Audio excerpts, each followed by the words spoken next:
Lumière sur la rentrée littéraire de Pierre Gemme, auteur notamment chez Flammarion Jeunesse. Cet écrivain deulois est de retour sur les bancs de l'école des dinos, prêt à mener à bien de nouvelles missions veto, tout en élucidant les petits mystères d'Égypte. Tels sont les noms des collections jeunesse qu'il a lancées en 2019 et 2020 et elles s'étoffent avec de nouveaux tomes que l'on découvre tout de suite. Pierre Gemme, bonjour. Bonjour Cynthia, bonjour Totem. Alors depuis fin août, vous avez publié plusieurs nouveautés dans la collection Castor Roman pour les enfants dès 6 ans. Et puis il y a ce 6e tome de l'école des dinos intitulé Phobo a mal aux dents, dans lequel on retrouve bien sûr les élèves de la classe des dinos. Et là, cette fois, il passe une visite médicale, c'est bien ça ? Oui, c'est bien ça, mais en fait, c'est une réédition de cette série qui est maintenant traduite dans 7 langues et disponible dans autant de pays, dernièrement en Russie.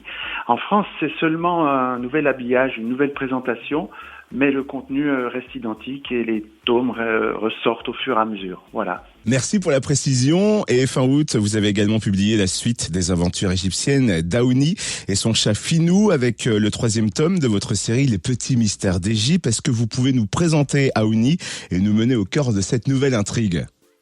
Alors pour ceux qui connaissent déjà la série, on retrouve Aouni qui est fille de magicienne égyptienne qui continue en fait son voyage sur le Nil avec son chat Finou.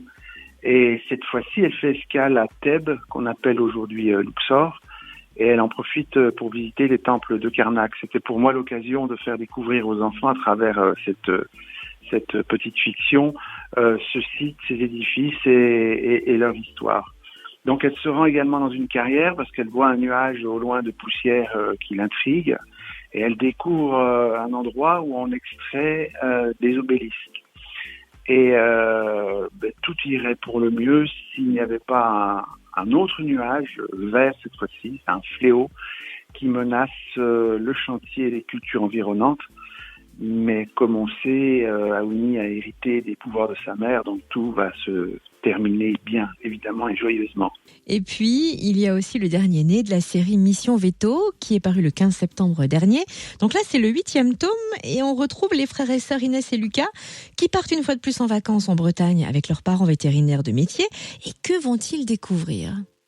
Alors, je tenais dans cette série qui est destinée quand même à sensibiliser les enfants au respect des animaux et de la nature, je voulais vraiment aborder le problème de la pollution des océans et de la pollution due précisément au plastique.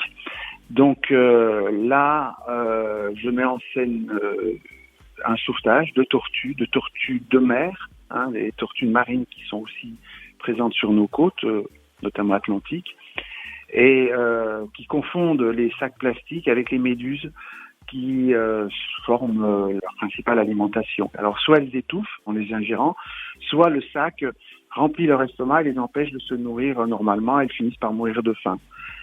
Donc j'ai voulu alerter les enfants et leur faire prendre conscience qu'il faut continuer à trier les déchets, à ne pas jeter de détritus dans la nature et carrément à ne plus utiliser les sacs plastiques. Il y a maintenant des solutions de remplacement.